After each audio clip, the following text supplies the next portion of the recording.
My face above the water. My feet can't touch the ground, and it feels like I can see the sands on the. So hi everybody, my name is Daniel Fortin from Pave Nature. Today I want to show you how to succeed in sealing and varnishing your concrete slab.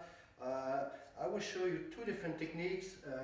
One is the sponge roller, which is easier but will be a little bit slower than if you use the other technique, which is a microfiber. So I will show you the two of them. You use the one you prefer.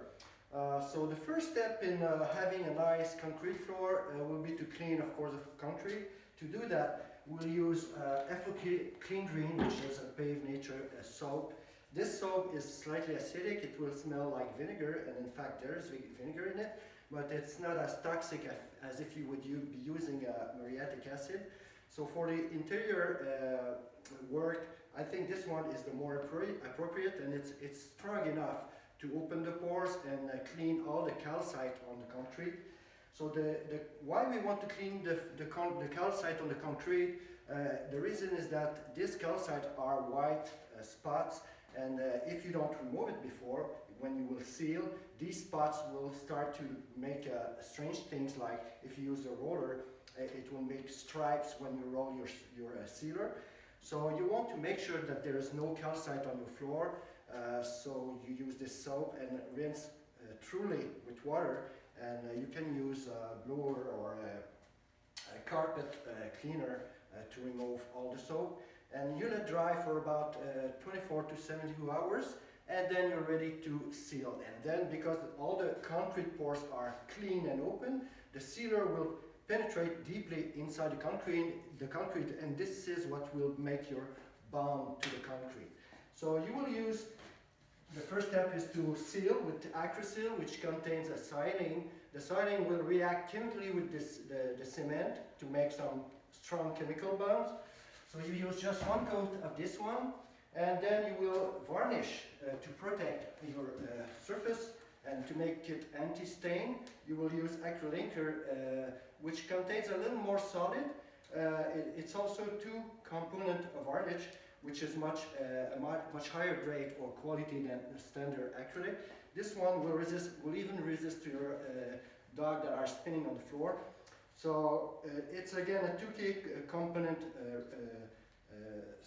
varnish that will, this one will react with the sealer that you already put in, which is also 2K. And in this one you will add 3 coats just to make sure that every pore of your concrete is sealed and protected. So let's go with it. I will just place the thing and start with the cleaning. The cleaning will be done show you. In this case, I pour the soap directly into the polishing machine, and then under the polishing machine I will use a black pad just to make abrasion and make sure that all the stains are removed before. So let's put that away for a moment. So you could also just pour the soap directly on the floor. It's as is, you don't have to dilute. But in my case, my polishing machine already has something to pour, and I can adjust the amount just by pulling on the trigger. So let's go with it. So let's put some soap to start. So I will start here until the concrete floor. So I'm pouring the soap right now, and I will come back later to clean even better.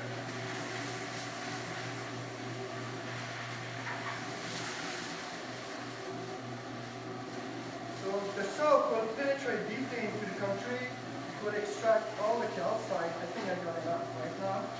That's clean.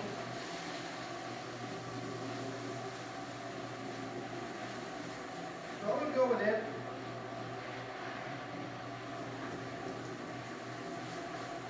So you can polish until everything is very clean. Of course, here I don't have a new concrete, which is Well, we got the epoxide here, which is good, but I don't have on this part a very nice new concrete. So, of course, even though I try to clean and polishing, there will be things that will remain, but it will, even on the concrete, it will make it very, very, very clean. And especially if it's a new concrete.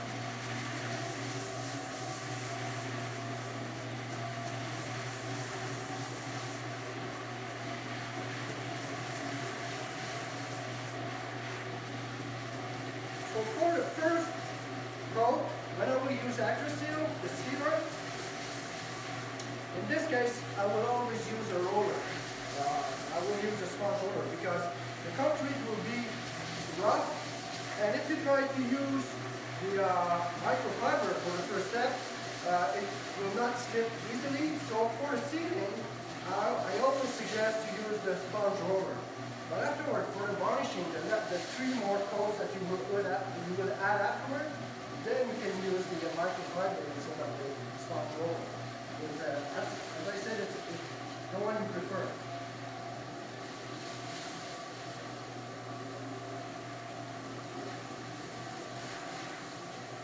So I would go like this until there's no stains anymore on the floor.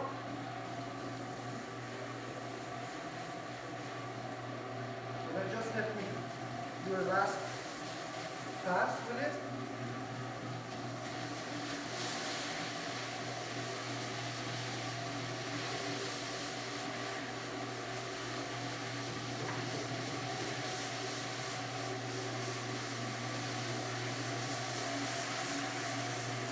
So it's not so difficult to do this part, as you can see. Just do it all the way on the floor. I think that the more difficult part is to remove all the salt afterward.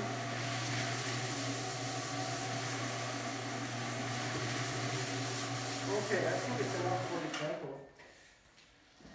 Let's put that away. So, now I can just use a squeegee, and I will push everything on one side.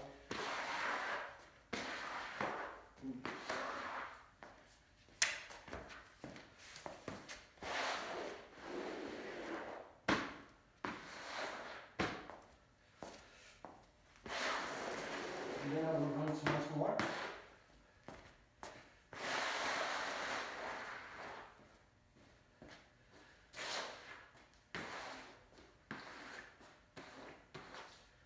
Okay, let's go use this stuff here just to get all. So I'm back. As you can see, the floor dried. It's pretty clean. It's not as clean as if it would be a new floor, but you can imagine that the concrete would be very clean if it would be new. And now I'm at the step then that I will seal the floor. In this case, as I said, I will use the roller, the sponge roller only, because the floor would not slip. So this is why we use a roller. So it's a 2 component. So in this case, we use 1 part to 10 part of the resin on this side. So you pour it in, all the stuff, if you've got a large surface, or you can also weigh it. So in my case, I did it by weighing because it's a small surface. So it's all in here. I got approximately 400 milliliters to do this part. So because it's a 2K resin, you have to shake it and mix it very well. So the 2 components will be homogeneous inside. You won't have lumps. So let's shake it well. And then I will use my roller and I will just pour it in my pan here.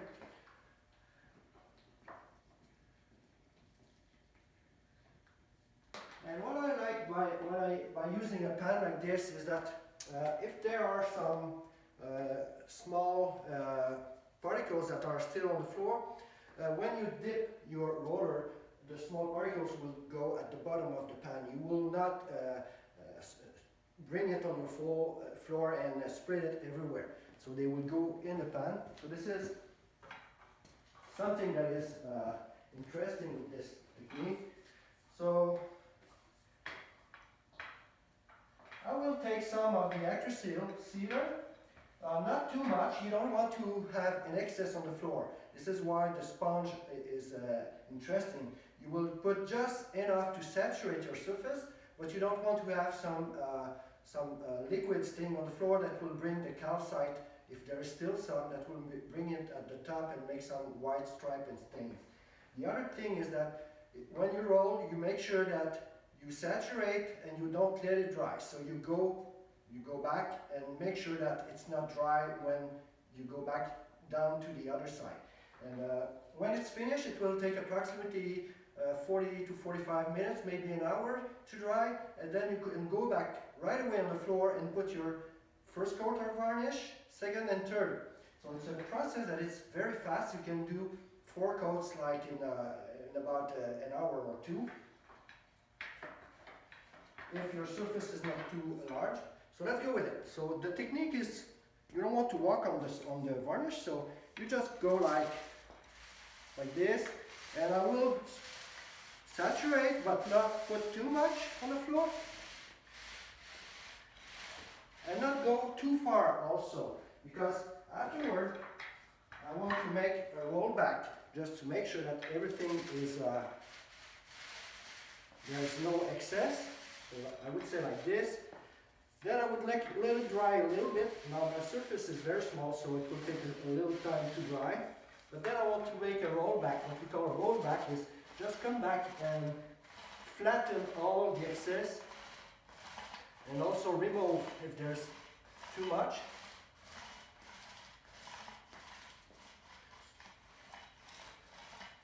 And then I can go back again like this. And I would do that until almost all the whiteness of the sealer is gone. I don't want to have something staying there. So I'll have to wait a little bit before I can continue, because, as I said, my surface is small, and I would not, in a real case scenario, I would go all the way to the right and then come back, roll back, and then start a new stripe. And let's go like this and roll back, and you know. So as you can see, we're almost there.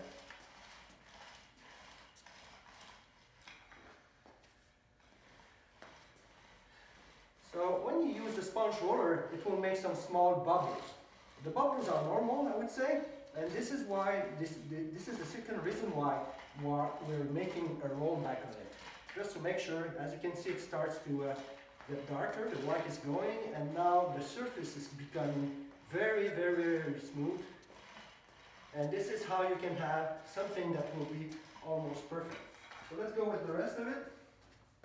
Go faster.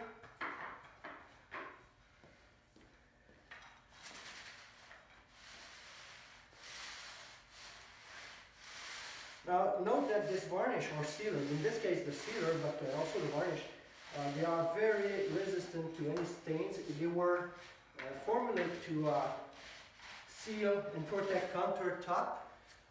So everything that's in your fridge will not stain on this varnish. So you can let your wine drop on the floor and it will not stain your concrete. I think I will stop here, because the second step will be to use show you the microfiber technique. So I think I will not go further with it until the end. It's not necessary. So because if I would go then with the varnish, it's exactly the same technique. Like go backward like this, and then make a roll back just to flatten and get a perfect smooth surface until the bubbles are done. As I said, it takes a long time right now because my surface is small, but in a real case scenario, I would go all the way to the other wall with my stripe and then roll back right away just one time, and it will be enough. So, finish that.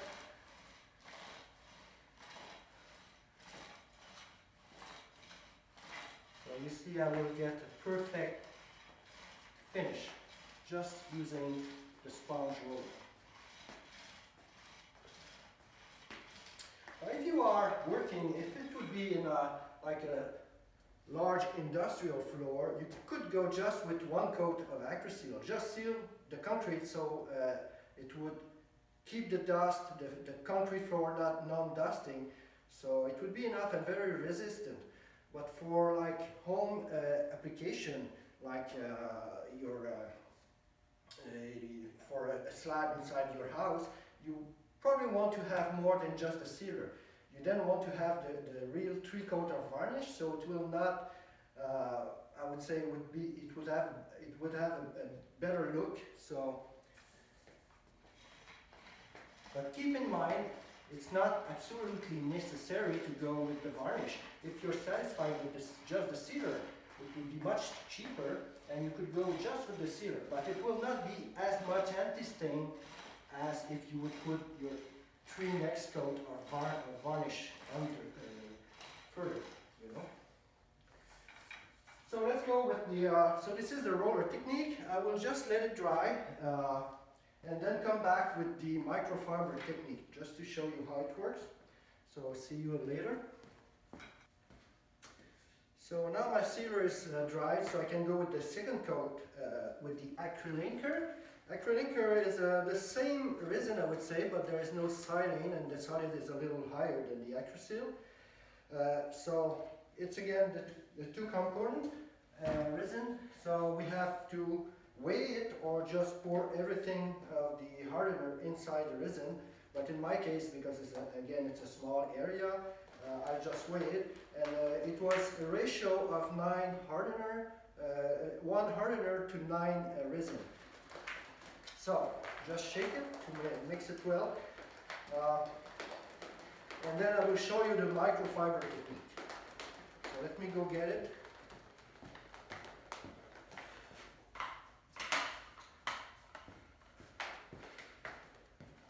So if you use the microfiber technique, the fibers, you will want to have short fibers, so it will not make some lines when you apply your varnish. So the trick is to have short fibers and not put too much on it. So you just want to wet your surface, not more than that, because if you got too much applied on the surface, then you will have to come back and try to spread it, and then it will start to stick, and then it will become difficult. So you just want to wet one time, you just make one pass, wet it without having like droplets forming, so you need not much. You could just pour the resin on the pad, or you could use a sprayer and spray on the floor and then just spread it with the microfiber. Or you can also use a dip technique, so you dip your microfiber in a pan. As I said, this one, I prefer this one because if there's some particles on the floor, they will go at the bottom of the pan. So let's go with it. So as you will see, it is much faster than the roller. So for a large surface, it would be it's more interesting. But as I said, it's a little more difficult to work with, but not if you don't put too much. So as I said, I will just dip, not all the microfiber, just small amount of it. So let's go with it. Now it's not just like if you would clean the floor. So you gotta make sure that you go like back and forth. So as you can see, the fiber will not go upside down and scratch the floor. So not too much, as I said, just a small amount. So it's as simple as that. I see that I got some stain there. I go back like this. Like that. Then I dip again, a little more, to go with the rest.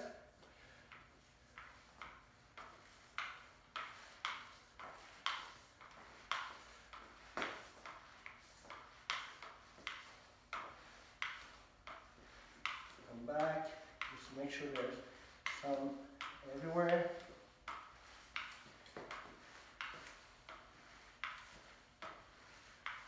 To have some excess of it, so it will not make some droplets.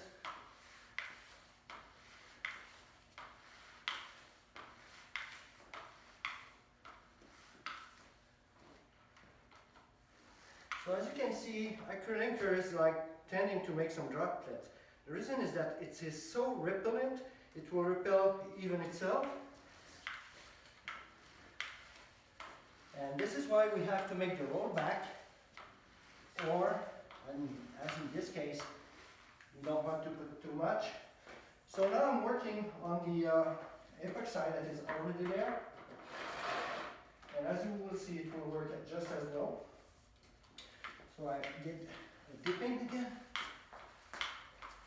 And in this case, for the epoxy, because I do like I did like this, so you make sure that you go back and forth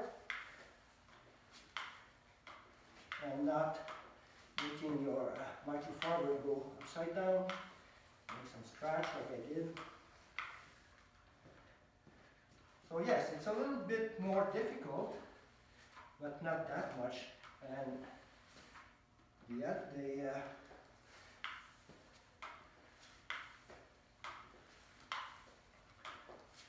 as you can see, it's much faster than going with the roller, and you will get a similar finish. So not too much, just like this. So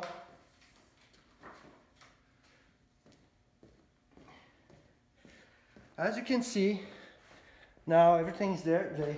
It will dry, and I will not go work on that again, but if you don't put too much of it, just the amount you need, you could have a floor that has a very perfect finish. So for real professional, I would say that this technique is the one that is preferred. But if you don't use that very oftenly, just go with the roller. So I think that's all. This is all for the application of the sealer and varnish and preparation of your concrete floor. Thank you for listening. So now just to show you that the acrylic just dried. So as you can see, what we have, in this case it was the glass finish, but it could have been matte. So yeah, sorry.